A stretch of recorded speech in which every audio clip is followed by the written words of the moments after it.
सीतापूर नावाचं एक गाव होतं जिथं हरिनारायण त्याची आई आणि वडिलांसोबत राहत असायचा.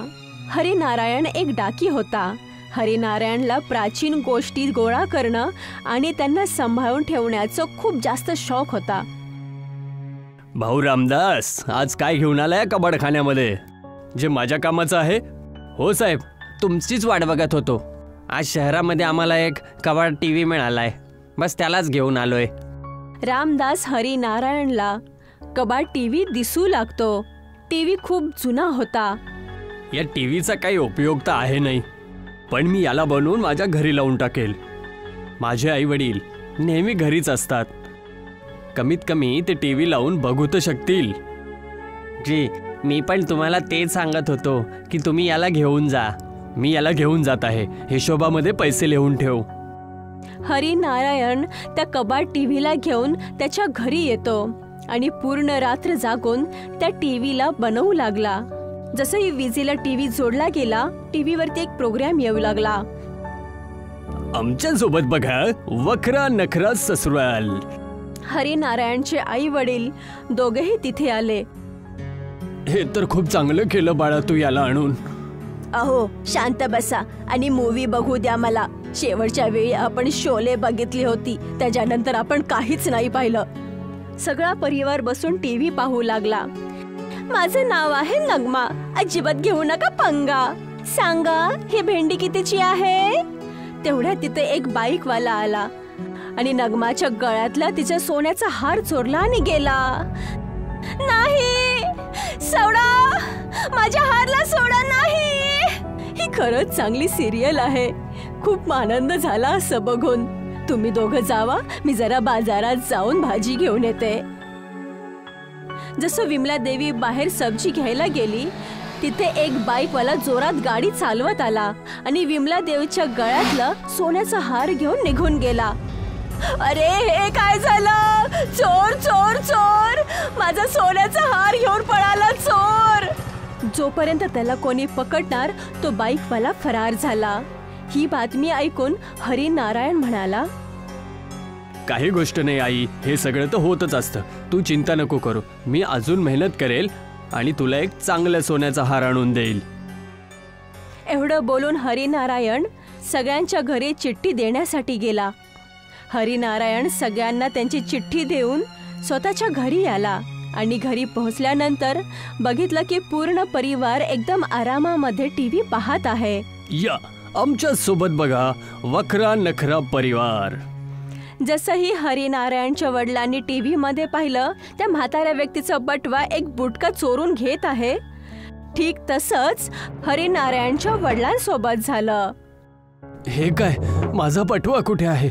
माझे पैसे कुठे आहे? त्याच्यामध्ये माझी पूर्ण 6 महिन्याची पगार होती. हे देवा, माझ्यासोबत हे काय होत आहे? सकाळी सकाळी विमलाचा सोन्याचा हार चोरी झाला आणि आता हा माझा बटवा. हरिनारायणचे वडील ही गोष्ट जाणून हरिनारायणला सांगत असतात, हे सगळं होत काय आहे आपल्यासोबत? जे आपण टीव्ही मध्ये बघत आहे त्याच गोष्टी आपल्या सोबत घडत आहेत. सकाळी आपण बघितलं की सोन्याचा हार भाजी मार्केटमध्ये चोरीला गेला आणि तसंच झालं. आणि काही वेळापूर्वी आम्ही बघितलं की एक बुटका येऊन बटवा चोरून घेऊन गेला आणि ठीक तसंच झालं. हो, हा टीव्हीच आपल्यासाठी अपशकुन आहे. आपला असं हाल कधीच झाले नव्हते जे आता होत आहेत. ठीक आहे, आता सगळे शांतीने झोपा. आपण उद्या सकाळी या गोष्टीचा पत्ता लावूया. सगळं ठीक होऊन जाईल. सकाळी उठल्यानंतर पूर्ण परिवार पुन्हा टीव्ही पाहू लागतं. या आणि आमच्या सोबत बघा, वखरा नखरा परिवार. काय पाहिजे तुम्हा सगळ्यांना? मी काही चोरी नाही केली आहे. मी फक्त एक साधारणसा डाकिया आहे. तुम्ही जे पण मनी ऑर्डर केली होती ते सगळं आपल्या पत्त्यावरती पोहोचून जाईल. तुम्ही चिंता नका करू. मागच्या 1 हप्त्यापासून तुम्ही हेच बोलत आहात, पण आमची मनी ऑर्डर अजून का नाही पोहोचली? मी खरं सांगत आहे, याच्यामध्ये माझी काही चूक नाहीये. मला जाऊ द्या, माझ्यावर विश्वास करा. तेवढ्यात हरिनारायणने ऐकलं की काही लोक त्याच्या घराच्या बाहेर दरवाजावरती आवाज करत आहेत. हरिनारायण त्याच्या घराच्या दरवाजाकडे जातो आणि पाहतो की गावातले हे सांगत आहेत, हरिनारायण एक चोर आहे. हे तुम्ही कशी गोष्ट करत आहात? मी कुठं काय चोरी केली? मी तर माझं काम पूर्ण इमानदारीने करतो. खोटं नको बोलूस, तू एक बैमान डाकी आहेस. माझ्या काकांनी 2 हप्त्यापूर्वी जो अनाथ आश्रमासाठी मनी ऑर्डर पाठवला होता तो मला अजून नाही भेटलाय. असं बिलकुल नाहीये. मी तर तुझ्या घरी स्वतः मनी ऑर्डर देऊन गेलो होतो. नाही, हा बिलकुल खोटं बोलतोय. माझ्या गोष्टीवर विश्वास ठेवा. हरी नारायण खोटं बोलत आहे. तसं तर मी मनी ऑर्डर तुमच्यापर्यंत पोहोचवलं होतं, पण माहिती नाही तुम्ही असं का बोलत आहात. जर पैशाचीच गोष्ट आहे तर मी माझ्या 5,000 माझ्या खिशातून द्यायला तयार आहे, पण मला काही वेळ पाहिजे. ठीक आहे, मी 2 हप्त्याचा तुला वेळ देतोय. एवढं बोलीन तो माणूस एकदम गर्दीमध्ये तिथून निघून गेला. मला काही समजतच नाहीये बाबा, हे सगळं होत काय आहे. मी तुला सांगत आहे ना बाळा, ज्यावेळेस पासून हा टीव्ही आपल्या घरी आलाय त्यावेळेस पासून आपल्या सोबत काहीतरी वाईटच होत आहे. बाळा, आपल्या सोबत जी पण घटना घडत आहे त्या साधारण घटना नाहीयेत. तो टीव्ही आपल्याला जरूर काही ना काहीतरी सांगायचा प्रयत्न करतोय. मला तुमचं म्हणण्याचा अर्थ नाही कळला बाबा. तू या टीव्हीला चिकडून आणलं होतंस, तिथं घेऊन जा आणि पत्ता लावायचा प्रयत्न कर की हा टीव्ही कोणाचा होता, आणि मला विश्वास आहे काही ना काहीतरी सुराग जरूर मिळेल. आपल्याला ह्या झमेल्यामध्ये पडायचंच नाहीये. अरे या टीव्हीला तिथंच टाकून ये जिथून आणला होतास. नाही विमला, मला असं वाटतंय की तू थोडं विचार करण्यात चुकत आहेस. हा टीव्ही तर आपल्याला खरं तर भविष्य दाखवत आहे. हा तर आपण विचारच नाही केला. तुम्ही एकदम बरोबर बोलताय हो. हरिनारायणला ह्या टीव्ही बद्दल नक्कीच विचार करायला पाहिजे. हरिनारायण टीव्हीला घेऊन सरळ रामदासच्या दुकानामध्ये गेला. काय झालं हरिराम, टीव्ही वापस का घेऊन आले? टीव्ही चालत नाहीये का? चालत तर आहे रामदासजी, पण जेव्हापासून हा चालू झालाय पण आमच्यावरती संकटांचं ढग पसरलंय. तुम्हाला म्हणायचं काय आहे? हरिनारायणने रामदासला सगळी गोष्ट सांगितली. वेगळीच गोष्ट आहे. मला तर समजतच नाहीये की मी तुमच्यावर विश्वास ठेवू की नको. माझ्यावरती विश्वास करा रामदासजी, मी सांगितलेले एक ना एक गोष्ट खरी आहे. मला फक्त एवढं सांगा की हा टीव्ही तुम्ही कुठून खरेदी केला? तसे तर माझ्या दुकानावरती खूप लोक येतात, भंगार गोष्टी घेऊन येतात. कोणाकोणाचं नाव आणि पत्ता तर मी लिहून घेतो, पण कोणाचं राहून जातं. हा टीव्ही तर आपल्या गावापासून थोड्या दुरीवरती जे गुजियापूर आहे तिथला आहे. अरे काही दिवसापूर्वी गुजियापूर गाव सीतापूर गावामध्येच येत होतं, पण काही विवादामुळे गुजियापूर गावाची सीमा वेगळी केली गेली. मला लक्षात आहे काही दिवसापूर्वी हा टीव्ही मी तिथूनच कोणाकडून खरेदी केला होता, पण आता कोणाकडून घेतला होता ते मला लक्षात नाही. आता हे तर तुला तिथे त्या गावात जाऊनच पत्ता लावावा लागेल. हरिनारायण गुजियापूर गावी गेला. हरिनारायण गुजियापूर गावामध्ये त्या टीव्हीला घेऊन तिथल्या लोकांना विचारपूस करू लागला. एक म्हातारी स्त्री त्या टीव्हीला बघत म्हणाली, अरे हा टीव्ही तर जमुना प्रसादजी यांचा आहे. तर मग मला त्याच्या घराचा पत्ता देऊन टाका. या गावामध्ये जो तुम्हाला तलावाच्या किनारी नजर येत आहे ना, तिथेच राहतात ते. हरिनारायण त्या टीव्हीला घेऊन सरळ जमुना प्रसादजीच्या घरी गेला. जमुना प्रसाद त्या टीव्हीला बघून आश्चर्यचकित झाले. हा टीव्ही तर माझा मुलगा अमेरिकेला जायच्या आधी घेऊन आला होता, आणि काही दिवसापूर्वी माझ्या घरातून चोरी झाला. मी या टीव्हीला कुठे कुठे नाही शोधलं. तुमचा मी हा टीव्ही एका जुन्या दुकानातून विकत घेतला, पण मी हा जेव्हापासून विकत घेतलाय तेव्हापासून माझ्या परिवारासोबत खूप वेगवेगळ्या घटना घडत आहेत. हरिनारायणने सगळी घटना जमुना प्रसाद यांना सांगितली.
तर मग ठीक आहे, मी पण बघतो की तू किती बरोबर बोलत आहेस. टीव्ही स्टार्ट कर. हरिनारायणने टीव्ही स्टार्ट केला. माफ करा प्रीतम डाकिया, चूक माझ्या काकाचीच होती. त्यांनी घाईघाईमध्ये चिठ्ठीवरती ॲड्रेस दुसराच लिहिला होता आणि मी उगाच तुमच्यावरती आरोप लावला. मी गाववाल्यांसमोर आपल्या चुकीची माफी मागत आहे. अचानक टीव्ही बंद झाला आणि हरिनारायणच्या कानावरती काही गावकरांचा आवाज आला. गावची लोक जमुना प्रसादच्या घरी आले. मला माफ करा हरिनारायण, चूक माझ्या काकाची होती. खरं तर माझ्या काकांनी त्या चिठ्ठीवरती ॲड्रेस चुकीचा लिहिला होता. माझा मनी ऑर्डर मला आत्ताच मिळाला, त्यामुळेच मी या लोकांना आत्ता तुझ्यासमोर घेऊन आलो. मी या सगळ्यांसमोर तुझी माफी मागत आहे की मी तुझ्यावर संशय घेतला. मला माफ कर. मला तर अजून विश्वास नाही होत आहे. जे मी आत्ता माझ्या डोळ्यांनी बघितलं ते खरं आहे. पण काय सांगू, डोळ्यांनी बघितलेल्या गोष्टीला खोटं नाही सांगू शकत. आणि आता हा टीव्ही बंद का झाला? जसं त्याने टीव्हीचा स्विच ऑन केला, टीव्हीच्या स्क्रीनच्या आतमध्ये त्यांना त्यांचा मुलगा दिसला.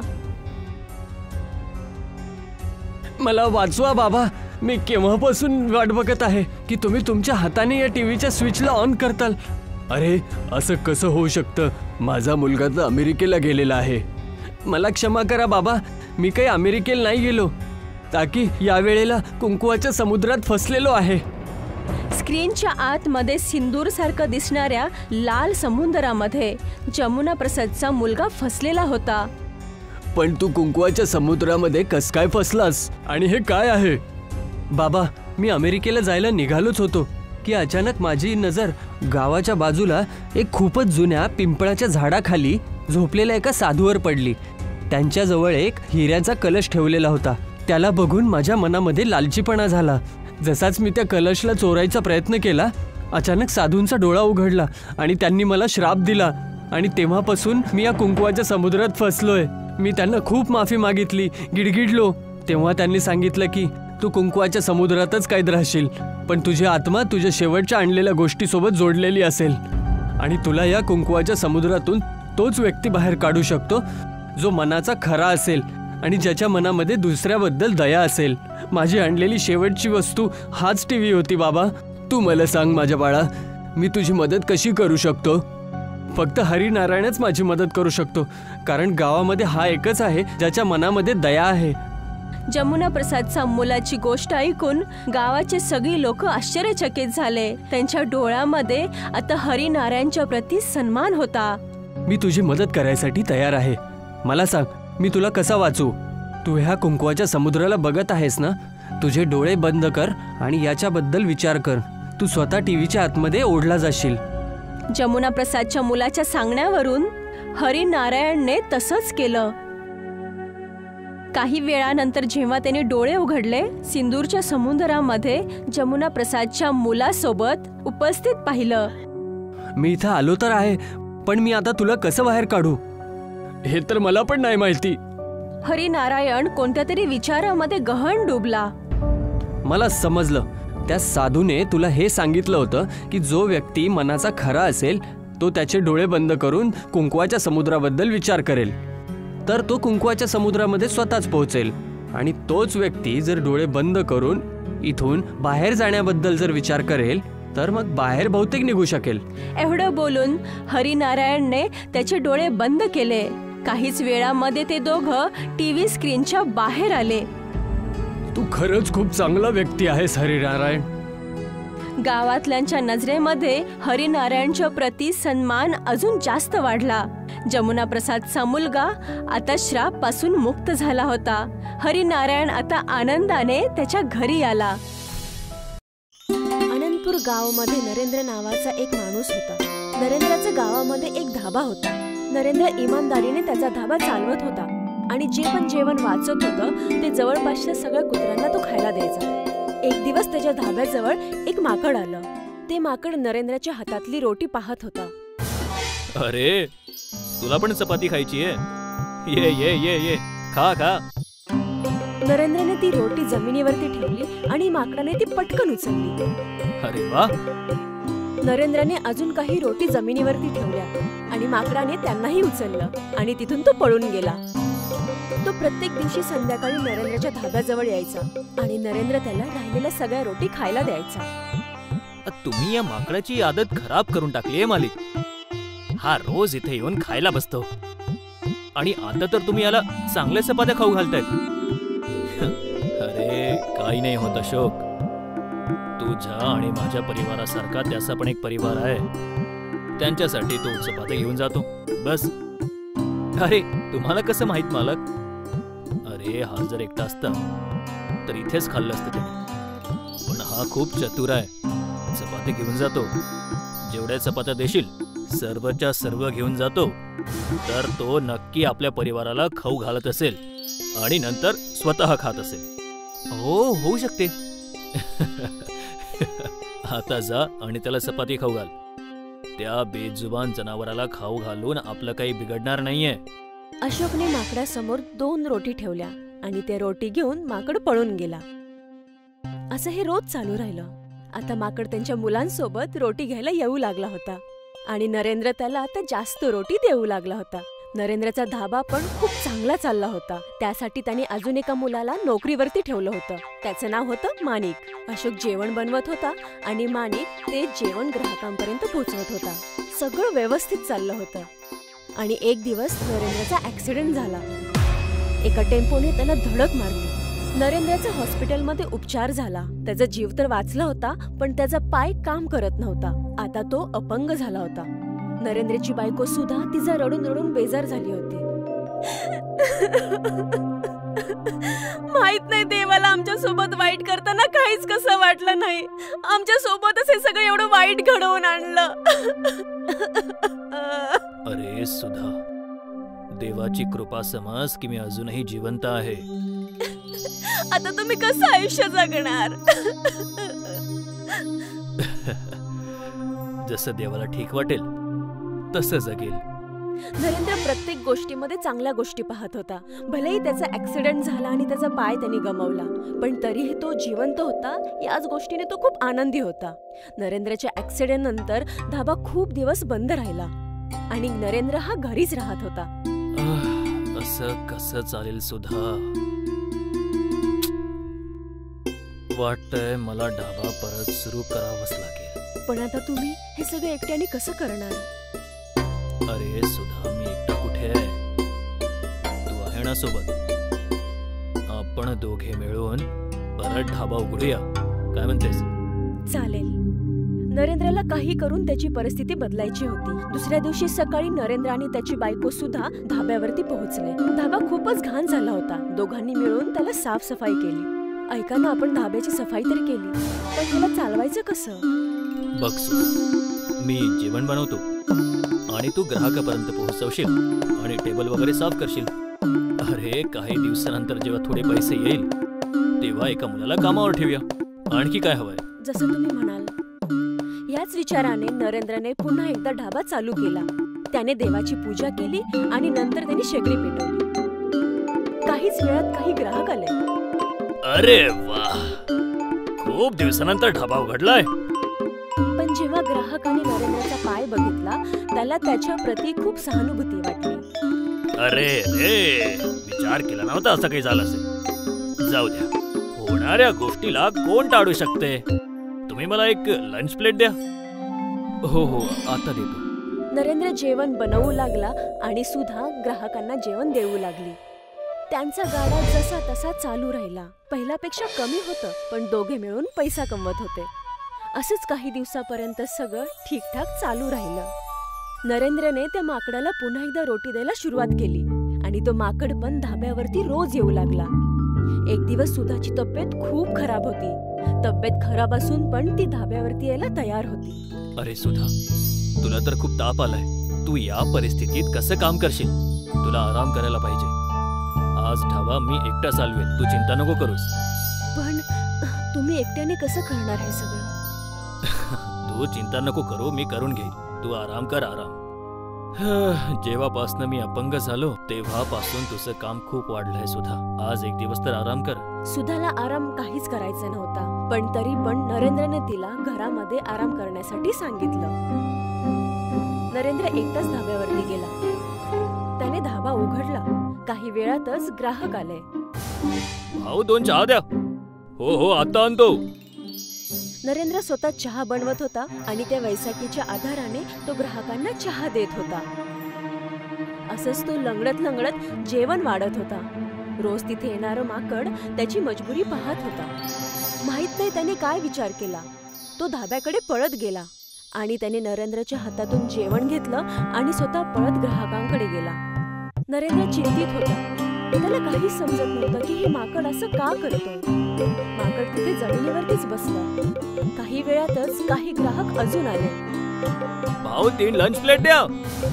हो हो आता आणतो. नरेंद्र प्लेट वाढू लागला आणि त्याचं काम होताच माकडाने ती प्लेट घेतली आणि त्याला सांभाळून ती ग्राहकांपर्यंत पोहोचवली.